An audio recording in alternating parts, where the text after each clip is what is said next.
பிரபஞ்சம் பாடி மைண்டு வேர்ல்டில் இருக்கக்கூடிய தோஷத்தை காணுகிறாயா? இல்லை. எவ்வளோ தோஷம் இருந்தாலும் அது அப்படி தான் இருக்கும். நம்ம அப்படியே அட்ஜஸ்ட் பண்ணிட்டு போகணும். அதுதான் வாழ்க்கை அப்படின்னு ஒரு சாக்கு சொல்லி நம்மளெல்லாமே தேத்திக்கிறோமே தவிர அந்த தோஷத்திற்கு பரிகாரம் இருக்கா?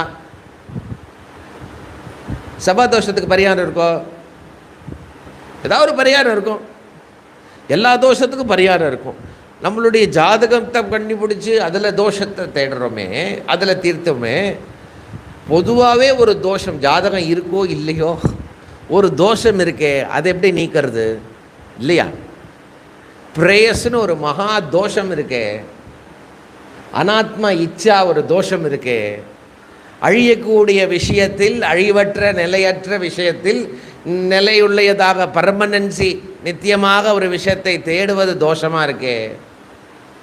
நான் இந்த உடம்பு மனசு நினச்சிக்கிறது தோஷமாக இருக்கே. வாழ்க்கையோடைய லட்சியம் அப்படியே எல்லாத்தையும் செஞ்சுட்டு அப்படியே எல்லாத்தையும் அடைஞ்சு அப்படியே எல்லாரையும் பார்த்துட்டு ஒரு நாள் செத்து போயிடணுங்கிற தோஷம் இருக்கே. தர்மார்த்த காம புருஷார்த்தம் தான் லட்சியம்னு தோஷம் இருக்கே. இறைவன் எனக்கு வேறாக இருக்கான், எப்படியோ அவனை ஆராதித்து உபாசித்து ஏதோ ஒன்று பண்ணி இறைவன் எங்கேயோ போய் அடையணும் அப்படின்னு ஒரு தோஷம் இருக்கே. நான் ஒரு அல்ப மானிட படர் அப்படின்னு ஒரு தோஷம் இருக்கே. நான் இறைவனும் வேற வேற அப்படின்னு ஒரு தோஷம் இருக்கே.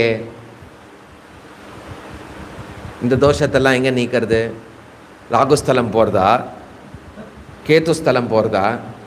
உபநிஷத் சொல்கிறது குருஸ்தலத்துக்கு போங்கிறது. அந்த குருஸ்தலம் இல்லை, புரியுறதா? பிரகஸ்பதி இல்லை, தட்சிணாமூர்த்தி கிட்ட வான்னு சொல்கிறது.